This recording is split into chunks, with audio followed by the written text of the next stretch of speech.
Hello everyone. Friday afternoon, 4:01 p.m. As promised, going live. I'm going to do this once a week so we can get some good positive news out there. Insights, strategies for staying on charge no matter the circumstances.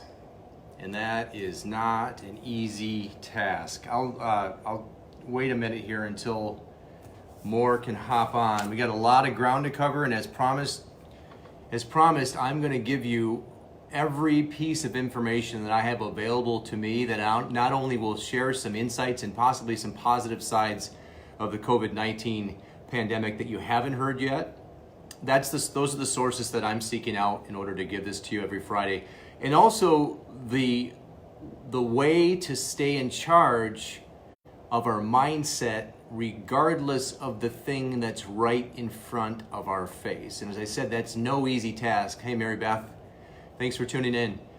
It's no easy task, but that's not the point. The point is it can be done, and there's a way to do it. And so I'm going to let you know what's working for me. I'll share with you what maybe isn't working or hasn't worked with me, because I'm a human being too. I'm not perfect. Oh my goodness gracious. I've been challenged this last 2 weeks like crazy with business and real estate shutting down. Everything is, hey Kev, what's up buddy? Thanks for coming in.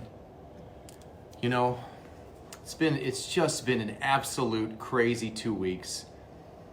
And what I've noticed and observed is that people have come together more than I ever have seen before. And we talked about that this morning in my coaching group for my consulting work. And hey Kev, thanks for joining buddy. And that's just absolutely amazing to see that. And I think that that's a focus too. What you focus on, you begin to attract more of that.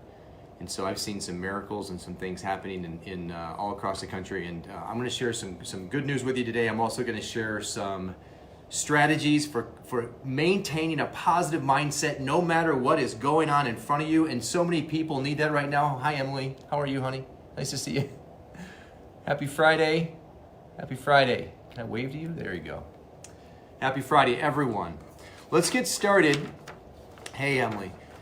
And I want to share this with you. So one of my mentors is Lance Miller, and he has if I can remember to, I'm going to share the link once I put this over onto my Yoda results page. So I have my personal page here, and I have a Yoda results for my consulting work, Yoda results Facebook. Hey, Kev Riddleton, nice to see you, buddy. And I will put the links of things that I'm sharing with you there so that there's some resources and takeaways that you can really take and start using today. So this is not fluff. This is no place for fluff. This is only place, hey Stephanie, nice to see you. This is a place for actionable, put into action today that which you learn. And I promise you that. I'm going to pour it all in, and I'll give you as much as I can in the 45 minutes that we have together, and I'll open it up to Q&A at the end, okay? So Lance Miller he was a world champion of public speaking for Toastmasters, and he really is, he's got this thing dialed in, and every Friday he sends out an update. So check him out on YouTube if you haven't done that yet. I'm going to share a few things with you on that. So he said that, based on his update today, that this is a facts versus opinion piece, and I shared that, hey Julie, and I think it's helpful that we recognize the difference between the two things. So we're just dealing with facts because everyone has an opinion. And if it's just an opinion, that's just based on sort of the filter that everyone's running it through. Hey, Brian, nice to see you, buddy. And let's just get down to the facts. So Lance Miller shared some really interesting things today. He started off with a question, and I love this question because I've asked the same thing to myself and to others. He asked this. He said, how badly? He said he opened his front door today, and as he did, it was a beautiful sunny day.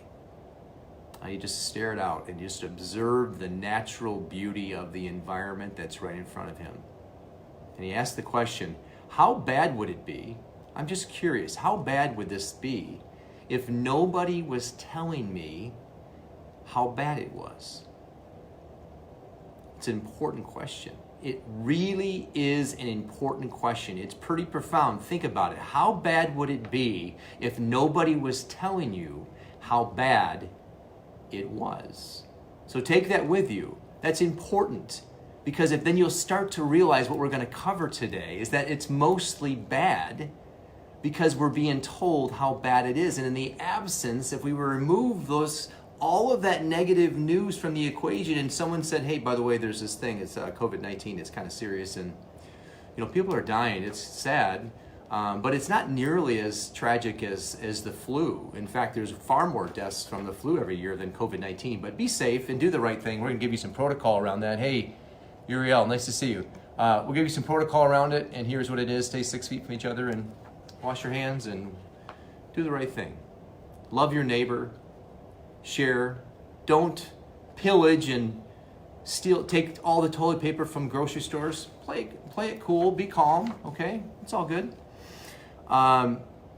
He showed on his screen, Dr. Drew Pinsky was interviewed on Daily Blast, and it was live, and he said, yes, they asked him the question, is the press overreacting? Hey, listen, nice to see you. I'm so glad you're on here. He said, he was asked the question, is the press overreacting? So the press was asking him the question, is the press overreacting? And he said, yes, the press is overreacting. The press needs to shut up. Now, this is not me saying this. I'm telling you what they said, okay? Before I get some comment in here. The press needs to shut up because you're more likely to die from influenza. What's up, Emily Lawerson? So glad you're in here. You're more likely to die from influenza. Okay, so per the CDC, 5,000 people have died in the U.S. in the past week from influenza.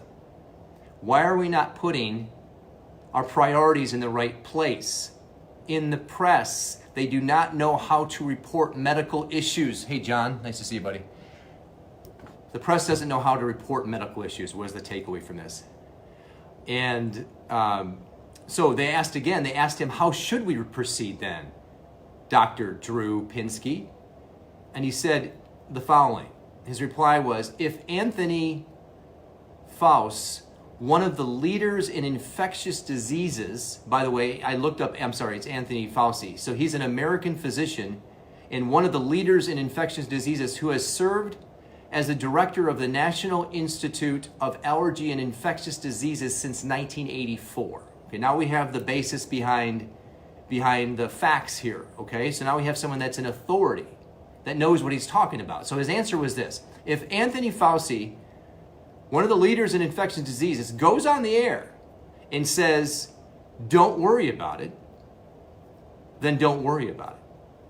And if he says, worry about it, then report on it. Otherwise, shut up. By the way, Anthony Fauci went on the air, and again, one of the leaders in infectious diseases said, stop it. Stop doing what you're doing. You're making this bigger than what it is. And I know there's all sorts of news out there that shares the opposite of that, but here's the thing. So Lance Miller proceeded, hey Jenny, nice to see you, proceeded to share references and resources from his own research that's not being not shared in the U.S. and news channels because it's actually good stuff. So a couple of things he shared. By the way, look this up yourself. I'm not an expert in this area. I'm sharing with you what I learned today. There's something called the blow dryer technique, which is a method for taking and breathing in moisture and then using a blow dryer to kill it, because at a certain temperature, I think it's like 120 or 130 degrees, it kills COVID. So look that up yourself. That's not being shared in the U.S. Secondly, hey, Paul Havens, what's up, buddy? Nice to see you, man. Also shared examples of this Teva pharmaceutical company that's donating 10 million doses in the U.S., which is essentially 2 million cases of COVID-19. Of this, it's actually a malaria drug that is already proven, scientifically proven. What's up, brother?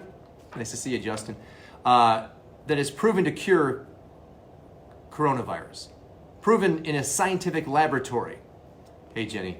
Dan Bradley, what's up, buddy? So do you see this? But this is not what's being shared with us. So we're getting all sorts of information. We're not getting shared that information. So the reason why, and we'll wrap back around this again, ratings and revenue model, the ratings and revenue model that's in place in the news, they must keep our interest. We have to hold on through the commercials and come back to them for more, and they have to be the resource. They have to be the ones that we get the information from because of the ratings and revenue model. Here's the thing though, we need to be the resource.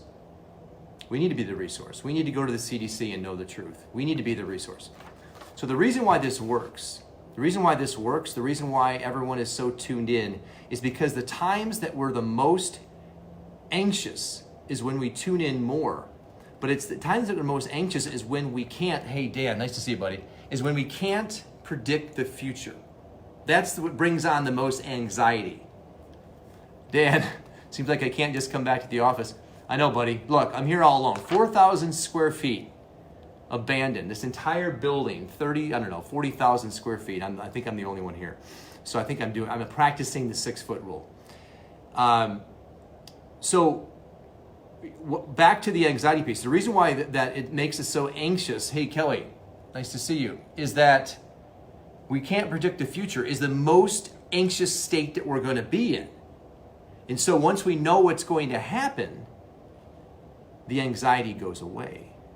So that's a key piece here. If you think about like what's going to cause us to be the most stressed out, Emily Lowerson, hey there, is that we don't know what's going to happen. It's the most stressful thing. We can't predict the future. We can't wrestle this thing to ground. As I was sharing with you last week, how I like to do as a wrestler, I like to wrestle things to the ground. I like to say, that's the problem.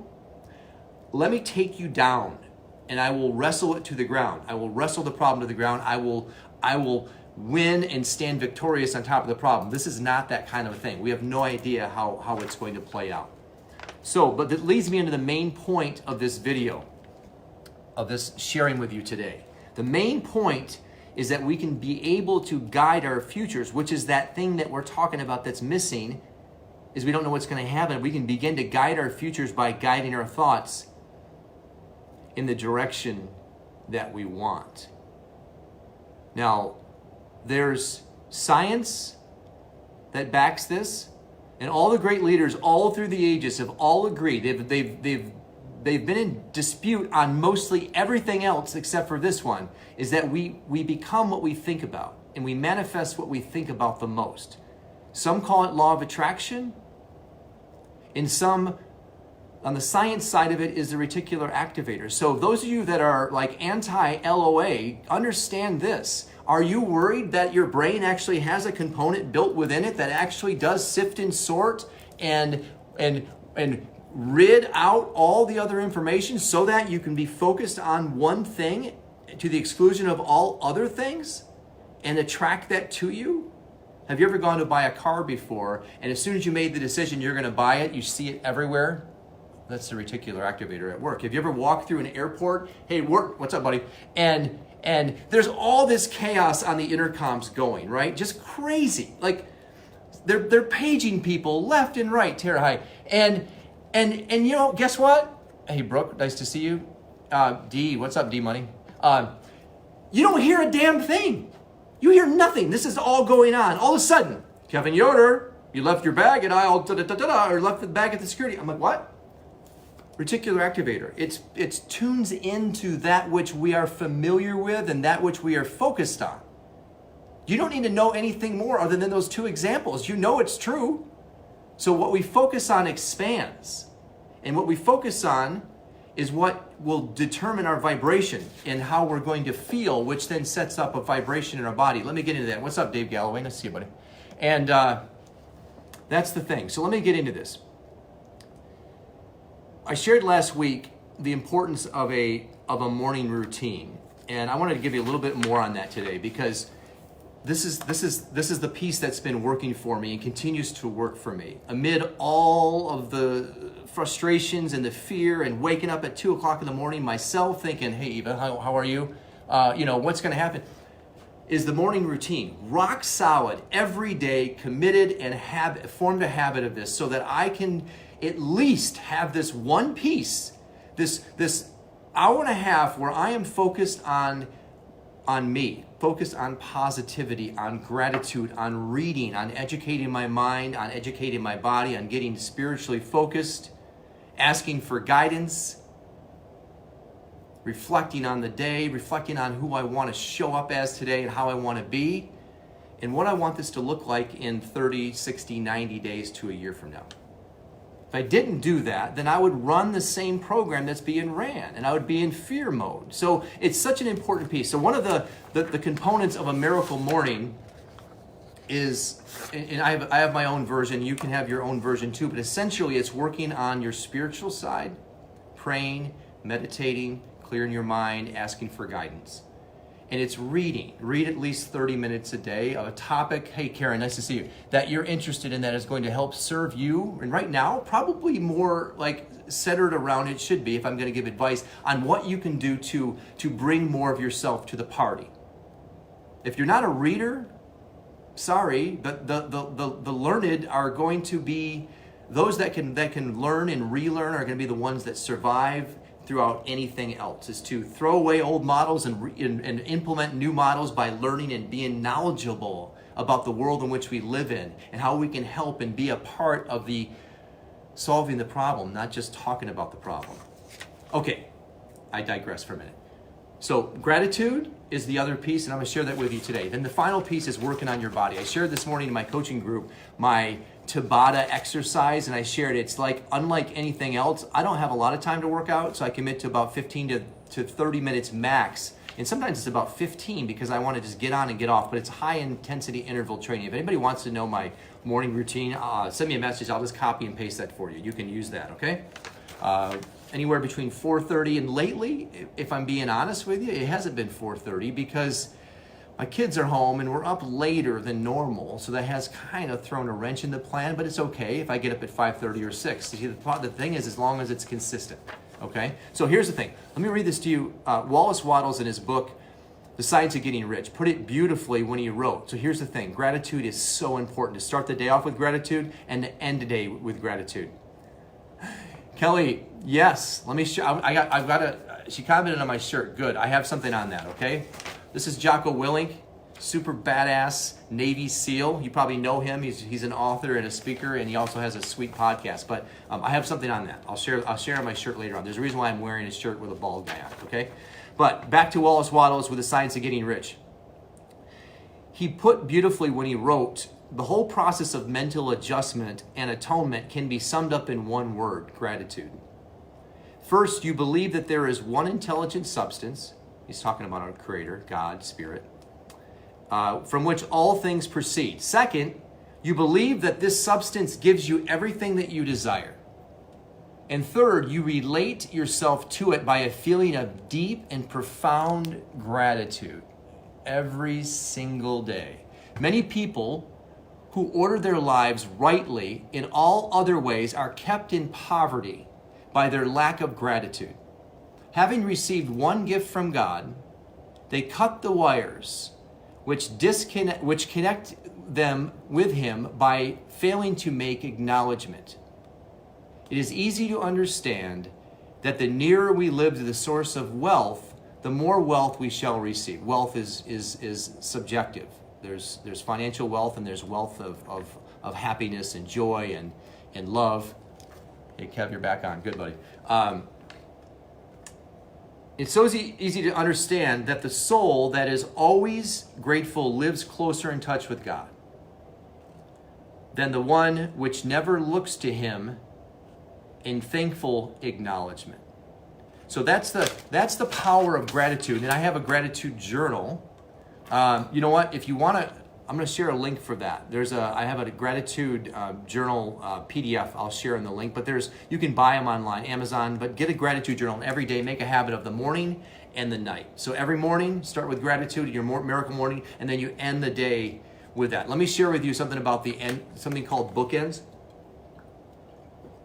I'm moving quickly, so I got to save some room for Q&A. Okay. I told you I'm going to pour everything I have on you right now. So get your pen out and write this down. Just write down bookends and write down subconscious programming.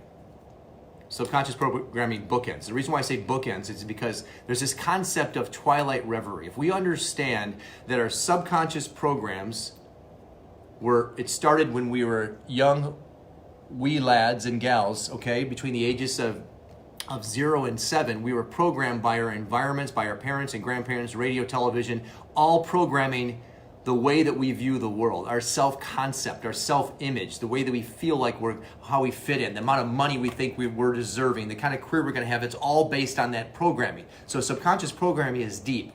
We call them paradigms, which is a multitude of habits, hey Eric, and a way of thinking and showing up in the world. Your paradigms are running the show 95% of the time. So the way that you're acting right now, by the way, the way you're showing up in the world right now is based on your paradigms. If you believe that you're not in control, you're acting like you're not in control because your paradigm. So if you want to control and change your paradigms, your subconscious programming, there's 2 times in the day, because if you think about when this happened, our subconscious minds were wide open between the ages of 0 and 7. So we're downloading data, hey Eric, to our subconscious minds. We didn't have a conscious mind.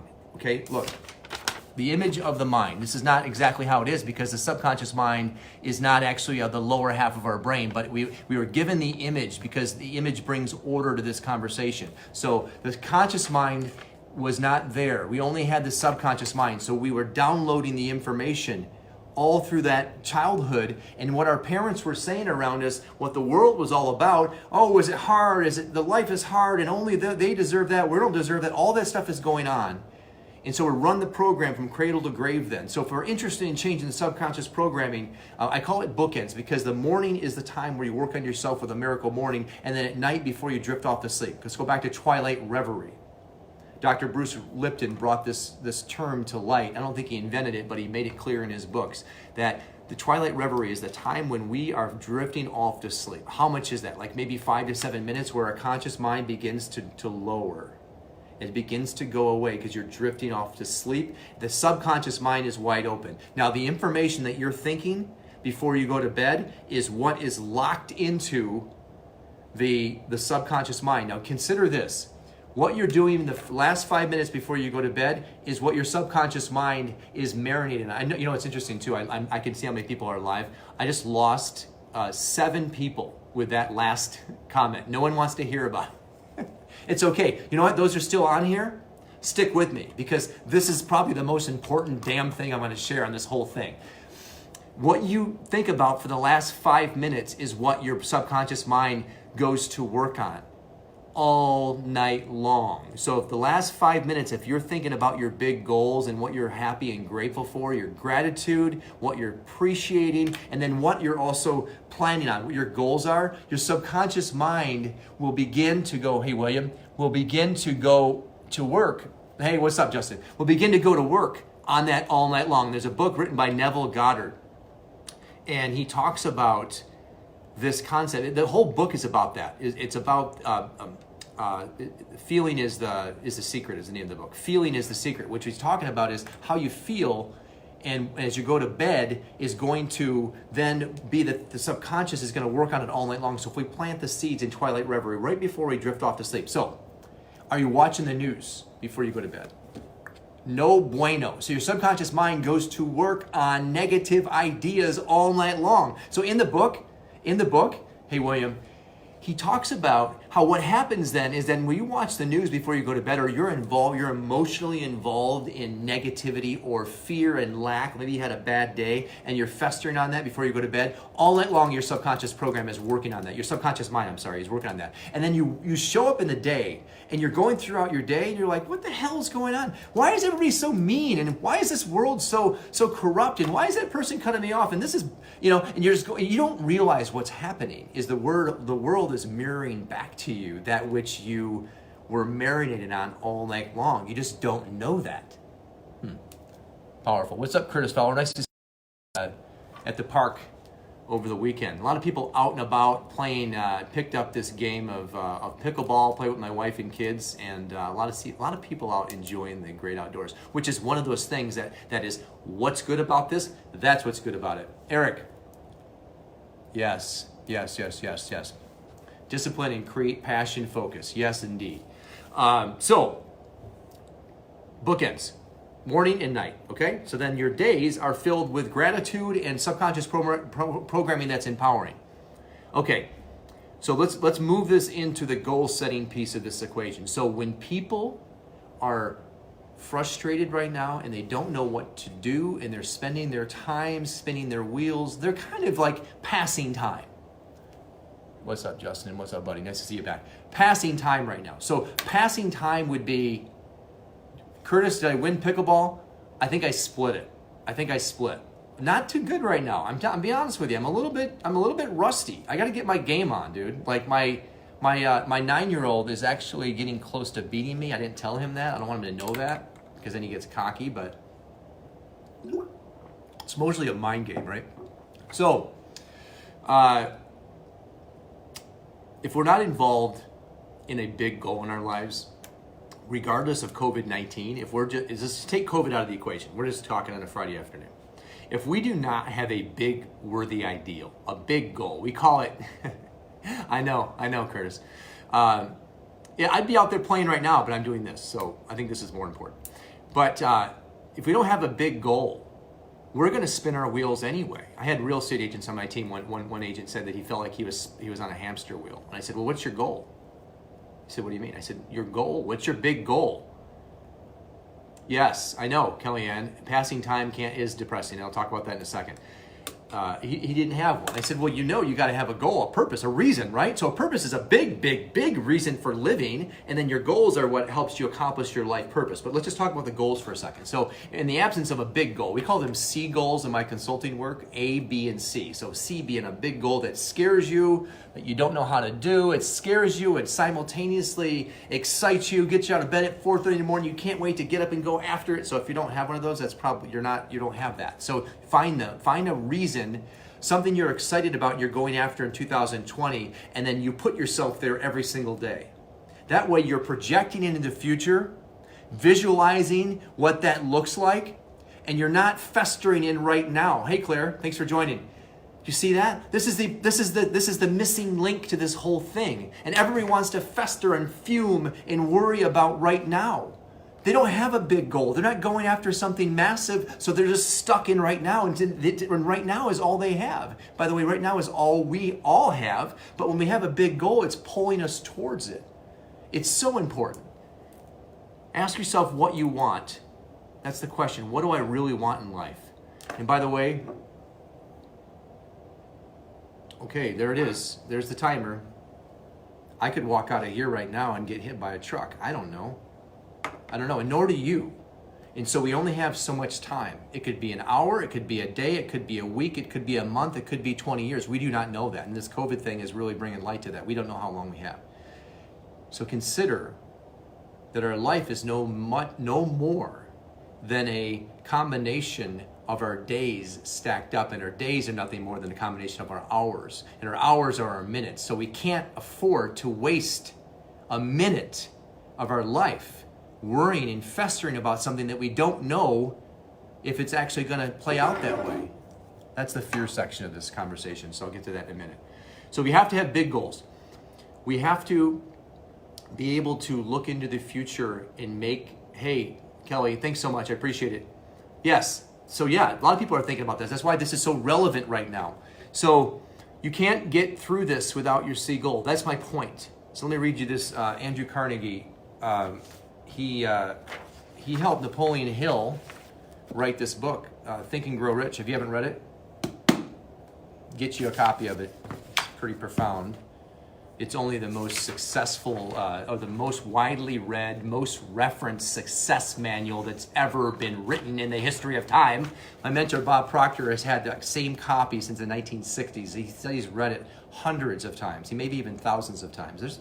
I don't know, might be a good thing to pick up. But Andrew Carnegie helped Napoleon Hill and gave him concepts and ideas and connected him with billionaires at the time that helped him put together the success formula. So Andrew Carnegie said, any idea that is held in the mind that is either feared or revered will begin to at once clothe itself in the most convenient and appropriate form available. So I'm going to wave my arm a second so the lights turn back on. Hold on. It's not going to work. It's too far away. So do you understand what he's saying? Any idea that is held in the mind that is either feared or revered will begin at once to clothe itself in the most convenient and appropriate form available. What that means is that the idea can be a big goal, or it could be the news and drama and sadness. Yeah, Kurt, let me see. The only way to get to the best of an argument is to avoid it. Yeah, right, exactly. So do you guys understand that? So any idea. So if we are emotionally involved, let me go back to that real quick. So emotionally involved is when we take an idea and we impress it, we think about it. This is the conscious mind, this is the subconscious mind. Teach this to your children. It'll serve them well. Conscious, subconscious. When we think about an idea using our five senses, that's our thinking faculty, and we impress it on the subconscious mind and become emotionally involved in it. It could either be a big goal, a worthy ideal, or it could be sadness, depression, worry, fear, anxiety, and doubt. I don't know what's going to happen. If you become emotionally involved in that, then you're going to suppress that on your subconscious, and it's going to end up in your body. And the body is an instrument of the mind. Subconscious is in every cell of the body. So if you're emotionally involved in a big idea and a big goal, it'll move your body into action in such a way that is spiritual in nature, because subconscious is our tie to our Creator. The opposite is also true. Once that fear sets in and it's impressed on the body, it turns into depression. And that turns into dis-ease. Don't ever say disease. It's dis-ease. A body that is not in ease is in dis-ease. Yeah, Kev, psycho-cybernetics, classic. Maxwell Maltz. I had a quote out for Maltz today. I'm not sure if it's going to make it to this, but psycho-cybernetics, if any of you have work to do on your self-image, most of what my mentor Bob Proctor is teaching and what I'm teaching is through the lessons of Maltz in psycho-cybernetics. Powerful, powerful. Our self-image controls and regulates like a thermostat on the wall everything that we get in our lives. It's based on our self-concept. Our incomes, our jobs, our relationships, the vacations we go on, the vacations we don't go on, the cars we drive, the houses we live in, all based on self-image. And we change our self-image, people begin to mirror back to us that which we believe that we're worthy of. Thanks, God. That's good. Okay, got it? Emotionally involved in an idea. That's how we get through this, is thinking about where we want to be. Hey, Jenny, nice to see you. Okay? All right. So how do we do that? We use the imagination. We use our imagination. It was said, my mentor Bob Proctor did a live thing this week, and he said that fear, thinking about fear, is just praying for things that we don't want. Fear is praying for things we don't want. How about that? It is. Fear. Now, listen, let's think about it for a second. Can anybody know what's going to happen for sure with COVID-19? For sure. Absolutely for sure. The answer is no. If you say yes, you're lying. Okay? So we don't know.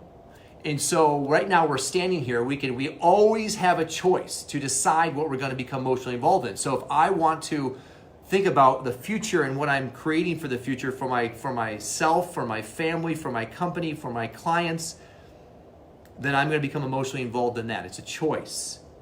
And so I'm going to use my imagination to visualize every day. That's a part of the miracle morning of stepping into that and living that. It's so real. The subconscious mind does not know the difference between reality and imagined reality. And so after a while, once you've lived that using your imagination over and over again, it becomes real. Now consider that if you're becoming emotionally involved with fear every day, over and over and over again, your subconscious mind does not know the difference between reality and imagined reality. Okay? So you're also then creating a fake scenario. Unless it's happened, you're making it up. You literally are using your imagination. This is not being talked about in the news. Maybe someone should. You're using your imagination to think of a story. Yeah, but what if, there you go again. There you go again, using your imagination. Well, what about, I know, your imagination again. How about this? The next time you use your imagination, say, what if, and then insert the thing that's the positive thing. What if this flattens in 5 days? What if no one else dies? What if I get right back to work? What if, what if I lost my job? And by the way, many people, the unemployment rate just spiked the highest it's ever in the shortest period of time, the highest it's ever gone. Hi, Michelle. So a lot of that going on, right? And it's all real, and it's all in front of us. Yes, exactly right. Kellyanne, false evidence appearing real. It's just imagination, and no one is talking about that. It's all imagination. So if we're going to use our imaginations, think about what you want, and then just go all in on that. Get emotionally involved in what you want. Not taught in schools. Not taught in schools. So Neville Goddard, the same one that I was telling you about earlier, he wrote, the future must become the present in the imagination of the one who would wisely and consciously create circumstances. That's worthy of repeating. The future must become the present in the imagination of the one who would wisely and consciously create circumstances. The future must become the present. In other words, you have to live in that moment every day using your imagination, your creative imagination. So rather than choosing fear, ask what you want and then live in that space every day. That's how you get through this. That's one of the ways how you get through this. Let me walk you through this exercise real quick. I'll make this the quick version of this, but I want you to see how powerful this is. Think about your happiest place that you're aware of. Let's say you're in your bed. Let me make this easy. You're in your bed, and you are happy and safe and secure. So just go there for a second. Now you're in your bed, and nothing's wrong. It's beautiful. Your family's there with you. They're in the home with you, and then all of a sudden, there's a hurricane happening. Maybe it's an earthquake. Maybe it's a tornado. So wherever you live, okay? So here in Michigan, it'd be a tornado happening all around you, and it's causing upheaval. Take it further. Everything starts falling all around you. Now you're trapped inside of a very small place. Take it a little further. Imagine that the people, your family, some have died, but the ones that got away don't know you're in there. And the house has crumbled upon you. They aren't coming for you. You're deep and down in a place and it's cold and dark and scary and you don't know how to get out. Now the house is collapsing on you and you're in a small crevice of a space. You can't breathe. It's heavy. It's on your chest. You're gasping for air. It's dark. Where's your family? You hear voices, but it's so far and distant that you're afraid. You don't know what to do. You can't get out. You see, it doesn't take very much of this conversation for your mind, in your mind before you start hyperventilating. You induce the feelings of fear not because you're in jeopardy, but because and not because there's any danger or badness that's being asserted you, because get this part right here. You held yourself for a period of time in thoughts. Hey, Don. In thoughts, this is so important. I want you to get this because this is all that's happening right now every single day when you watch the news, okay? Because you held yourself for a period of time in thoughts that are opposite of what you want. And in doing so, you separated yourself from the resources of life that infuse you with that feeling of well-being. In other words, the way you feel is only about your thoughts. And people will argue and say, hey, Kevin, but I am focused on what might happen. Right, you're using your imagination. You've got to use your imagination to choose the things you want and focus on those instead. And that puts you in a better vibration, which puts you in a better place to go out and create great things in the world. And you're not attracting that which you don't want to you. Okay. Let's talk about that's good. Let's talk about that's good. The habit of forming that's good. So you see my shirt. Now, Jocko Willink is awesome.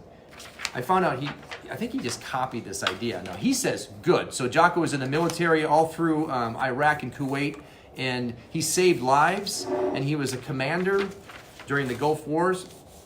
And he would say, in the face of adversity, his team would say, hey, Sergeant, this is what's going on. There's got this, this explosion here, and it's chaos and mass chaos. And he was looking them in the eyes. He'd say, good.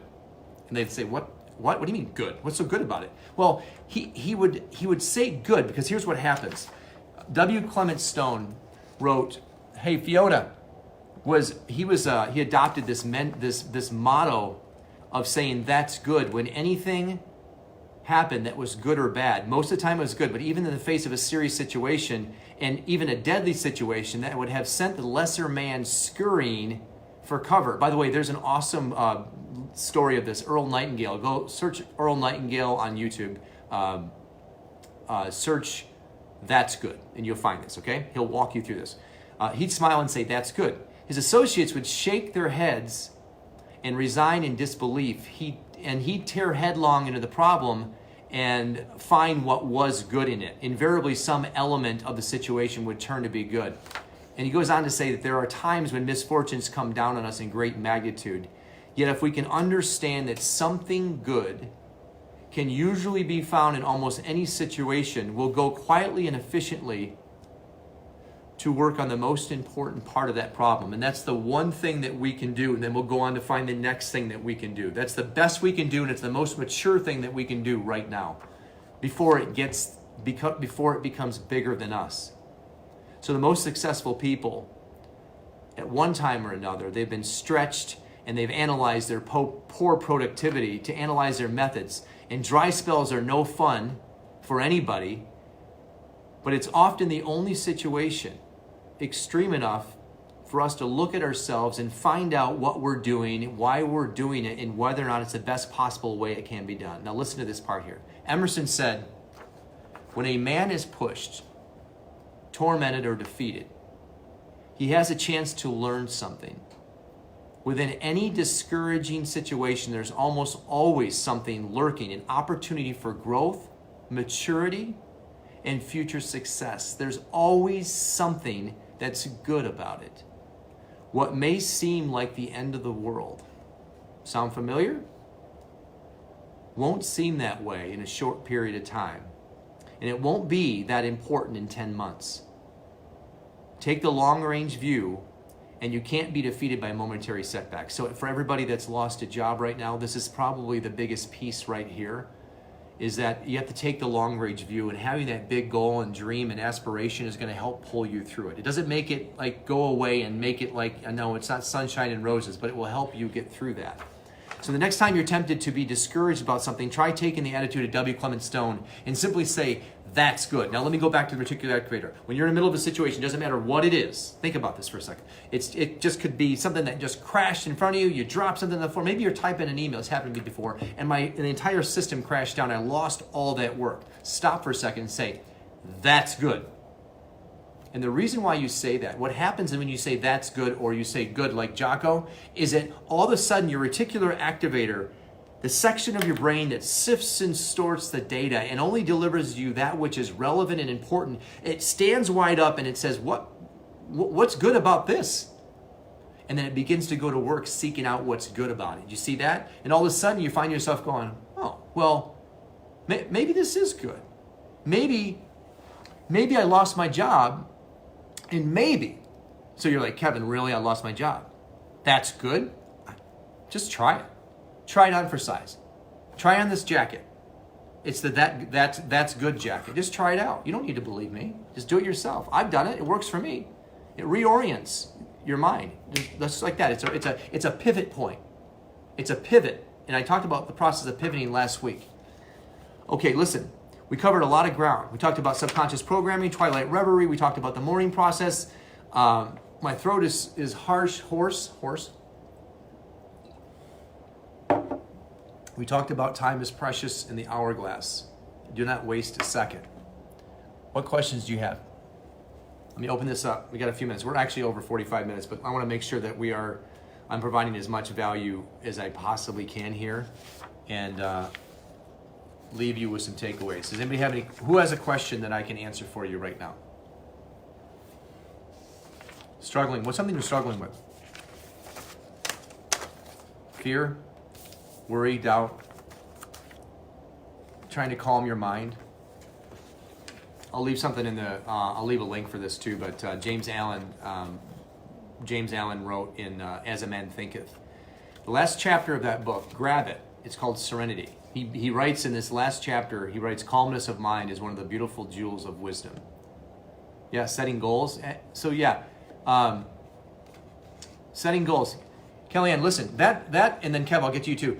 The setting goal piece is so powerful, and it's actually probably the most elusive beast of all the things that we cover in the coaching program. It's called Thinking into Results. It's actually the step one is to set the big goal, because it's the piece that pulls us through it. Without that big goal, it's like, what's the point of it all, right?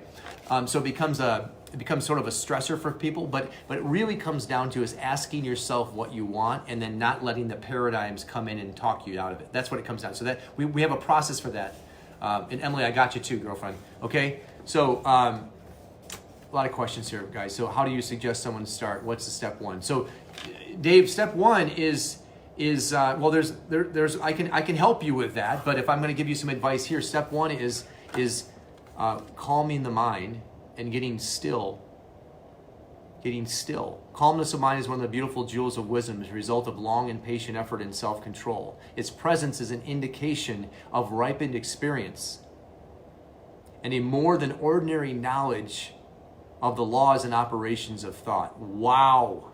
Wow. Get this. It's powerful. I'll link it to this.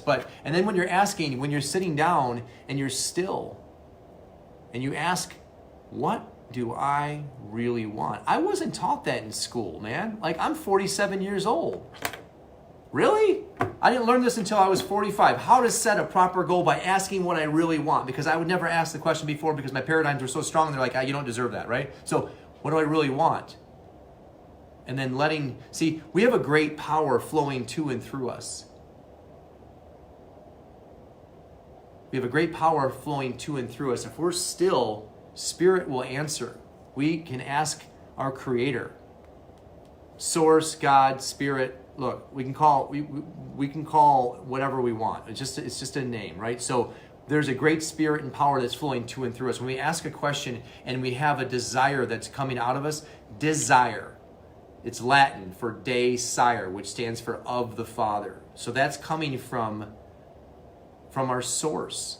What do I really want? And then lock into that. If it's something that really lights you up, that's a C goal. And if you can see yourself jumping out of bed every morning and getting after it, if it's not that, then it's not a C goal. It's got to scare you and simultaneously excite you, and you've never done it before. You don't know how to do it, right? All those things. Hey, what's up, Justin? Nice to see you, buddy. Hey, Kevin Kelly, I think you asked me, how does gratitude affect things for me? Gratitude affects things for me in a big way. As I shared, if I spend time in it every day, when I don't feel, by the way, let me share this. I don't always feel like it. And then when I get in that, I don't feel like writing in my gratitude journal. Isn't that crazy? Like, I don't feel like writing my gratitude journal. But then I stop myself.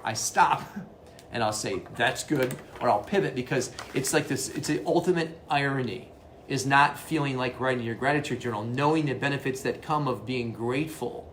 Like, being grateful is such a powerful thing. And I start my day with, and I end my day with, and I find things to be grateful for. I mean, I'm grateful for this water right now, I sure am. I'm grateful for everybody here having this conversation. I'm grateful for the opportunity to learn to be stronger and grow through this process and come out the other side, and knowing that all these great things are happening all around us. So gratitude is a powerful piece. Doubt and calmness of mind. You know what? Yeah, Emily, listen, that's exactly right. So that calmness of mind, we can calm ourselves down. We have to be still. And we have to know that there's something on the other side of this. We don't think there's anything on the other side of this, then we're just caught up in what's going on. There has to be a loftier reason for getting up every day and getting out of bed and going, and it has to be beyond yourself. There has to be a give back. There has to be something that you're willing to commit yourself to that's bigger than you. It's a really, when you start out with that goal, maybe it's not that big of a thing. That's more of a purpose, but understand that the goal has to be big and beyond yourself. It has to be something you don't know how to do, because it'll excite you and scare you at the same time. Kevin Rillington, when did the light bulb go off for me? The light bulb? It's not one of those things where you just wake up and you say, oh, I have arrived, because guess what, man? I'm working on it every day. And it's not like that. It's more like you work on yourself every single day, and then you begin to notice change slowly as you rid the paradigms. So the program, so thinking the results, I'll just share it with you real quick. Thinking the results this is the program. It's a program that's designed, if I could share this with a 9-year-old, it helps us identify what we want in our lives, lock into a goal that is so big and so exciting, and for the first time in our lives, actually ask the question, what do I really want? And then it teaches us lesson by lesson how to remove the paradigms let's say this is the paradigm, remove it, it's like a root in the ground. Paradigms are subconscious programs that control and regulate everything that we do and how we show up. They're basically disempowering. The negative ones are, of course. And removing them and then replacing them with new paradigms that allow us to be the version of ourselves that could get the goal. And by the way, the purpose of the goal is not to get the thing. I got it and covet it. It's that we grow in the process.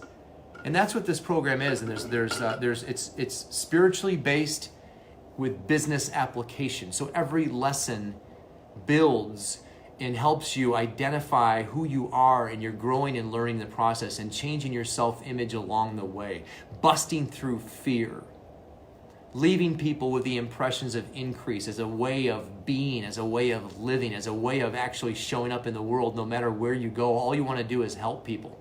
That comes out of the program. Changing your self-image. If you've ever been stuck and you don't believe you're worthy of something, you have a self-image issue. Challenge. There's a self-image, everybody does, by the way, but some are stronger than others. If you hesitate and you don't take decisive action in the areas of business or in the areas of personal lives or relationships, self-image. This is a self-image building program, helping us get what we want in life. Masterminding, breaking through fear, busting through fear and coming out the other side, and then standing there in that new empowered place saying, now what? It's a program for entrepreneurs, business owners who are stuck and want to, or not even, maybe not even stuck, but just want to be more, do more, and have more. See if there's any other questions. Saying 10 things I'm grateful for the day helps me to fall asleep, and it's good sleep too. Oh, that's good, Jenny. I thought you were going to say you're having a hard time with 10 things. Yeah, sometimes it's hard to come up with the 10, but if you sit down and think about it, there's 10 things. There's an exercise that I learned. It's like, what's right here? Like, what am I grateful for? Healthy body, healthy mind. Maybe I'm drinking a nice warm cup of coffee, or there's a warm blanket on me. What's around me, like my household and my family, and the blessings that we have there. And then what's outside of this environment? What am I grateful for the community and the world and our leaders that are working diligently for a solution? So there's a kind of a 3-step process, and before you know it, you probably have more than 10. You really do. It's a habit too, by the way. Growing through the stages, that's the key. Yeah, Dan. That is, but it's a commitment. It's a commitment. You've got to want it. The biggest struggle, one of my biggest frustrations is observing people that don't want it. That don't want. So what happens is a lot of times I'll say, "Wait, what do you want? Like, you have a big goal or anything? What do you? No, I'm good." Well, so what happens is the reason why someone would say I'm good, and let's say they're 50 years old or 45 or 40, that's not true, because spirit is for expansion and fuller expression. What that means is that spirit wishes to express through us, to pick up the guitar and make beautiful music, to surf, to run faster, to sell more, to help more people. Spirit is for expansion and fuller expression. And if you've been taught something else, I'm sorry. I'm really sorry for that. That really sucks.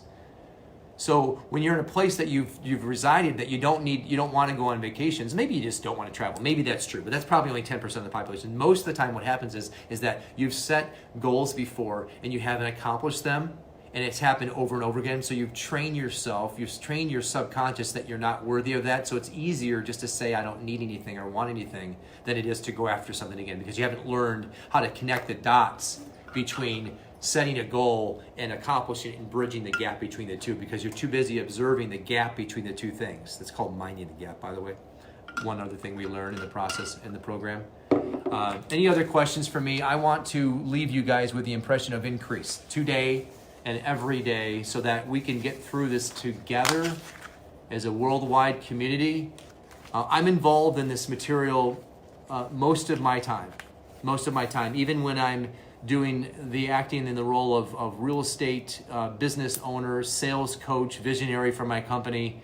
I'm involved in this material because it's not separate from that. It's not separate from my family. It's all interwoven, and that's how when I didn't realize that would happen, but after I got involved in it, it's something that has become. It's a way of being. It's not something that one does. It's the difference between saying I'm going to work out and I am healthy. I'm going to work out or I am healthy. So it's a way of living, and a way of living that has spiritual and business applications. So questions, message me. If you want my morning routine, send me a message. I'm going to, another resource, write down, as you're writing stuff down, write down yoderresults.com. That's my website. Go there. There's all sorts of resources. There's free articles. There's a little bit more about what this program is, and you can learn about that. If it sounds like something that resonates with you, now who would it be for? If there's somebody that has a business that you'd like to blow up not in a bad way, but explode and expand, now, start on it now, when you have the time to read and research. And then when you launch out of this and this thing lifts, you're ready to rock and roll. Entrepreneurs, salespeople, and also just anybody. If you're in a job that you don't love and appreciate, this will give you that insight. You'll begin to get insights and inspirations through this program. Hey, Jenny, my pleasure, my friend. Thank you.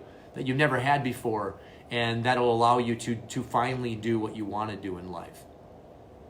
Seek the good in everything. So Yoder Results, send me a message, Yoder Results, and I'm going to also then post this on my Yoder Results Facebook page. This is my personal page. I've got a Yoder Results Facebook. You can hop on there. I'll go deeper a lot of times on the content, and I'll put links everywhere with the things that we covered today, and then go to yoderresults.com, okay? Ask what's good. Say that's good in the middle of this whole thing. Just say that's good. Whenever something happens, I don't care if it's like you baked a pie and the damn thing imploded, or you baked a cake, or you made dinner and it didn't turn out. Make it better. What's good? Make it better. I wrote an email, it was long, and I had all this content in there, and the whole computer crashed. Damn. That's good. Because when you say that's good, automatically you reorient, and your reticular activator begins to go to work finding what is good in this. There's something good in this. We don't know what it is. I don't know. You don't know. No one knows. Something good will happen from this. We just don't know what it is right now. That is for sure. My thoughts and prayers are with each and every one of you. I'm wishing you health, prosperity, love, and perfect self-expression. If you need me for anything at all, please reach out. I'm here as your friend from afar. If you need guidance in this area and want to connect with me more about this program, please let me know that. I'm here for you, okay? All right, Godspeed, everyone. This too shall pass.